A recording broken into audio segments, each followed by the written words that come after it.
Hey guys, it's Edwin here, and today I'll be answering this question of why did your daydreaming stop? I've seen this question asked in forums where someone says that my daydreaming stopped all of a sudden, or my daydreaming stopped and I want it back, and my life is feeling so bad and I want my daydreaming back. And then also some are saying that, hey, my life is now better, I stopped my daydreaming. So why does it happen? Why does it happen? So there are two instances here. There are those who worked on themselves and their daydreaming stopped. And there are those who their stresses increased and their daydreaming stopped. So I'll explain the two scenarios. The first scenario is it, and this is not a clear cut scenario for everyone. Like it's not putting you in a box, it's just some instances or just exploring the possibilities. The first possibility is it may stop when you, there's increased stress and anxiety. So what happens is your daydreaming starts as a way of coping with the daily stresses of life or the daily anxieties. But as you keep doing it,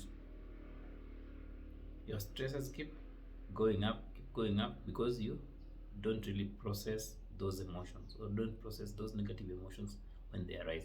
So every coping mechanism, I want you to look at a coping mechanism as like this painkiller. So as you keep doing it, it loses the effectiveness. So you might get to the point where the stresses are too much for you to cope, for you to use your excessive daydreaming as a coping mechanism because it's become too much. Like even if you try to daydream, you cannot do it anymore because the stress has just become too much, and even the mind feels that, eh, the coping mechanism you used to use in the past is not effective anymore. So what does it do? The mind shuts it down because it's not helping you with the stress and the anxiety you have in the present moment.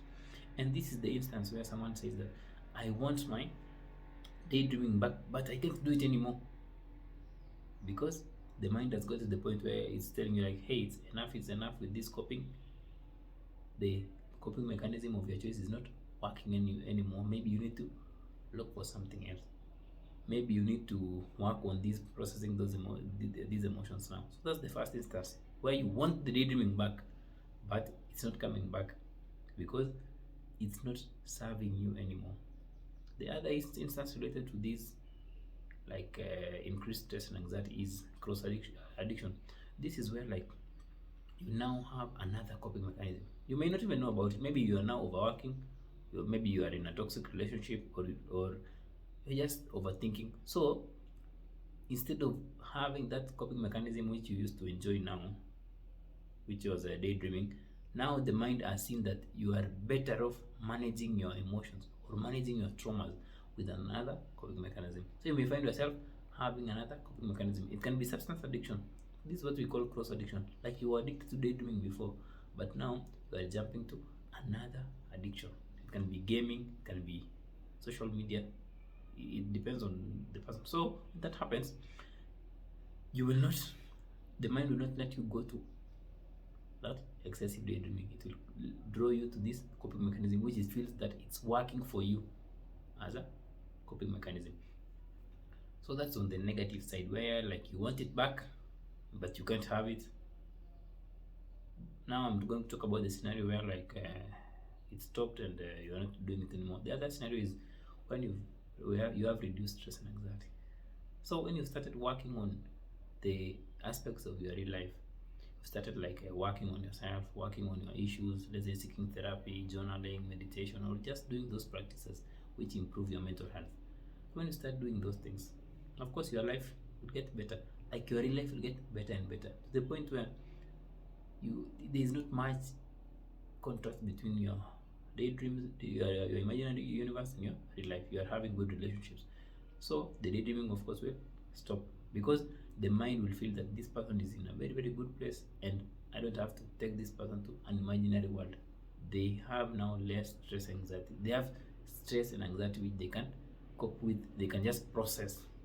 Yeah. So it may stop when you work on yourself, and it may also stop when you do not work on yourself. So it's up to you to choose which path you are going to take. I'd prefer you take the path of just working on your real life, not depending on the daydream to run away or to escape from real life.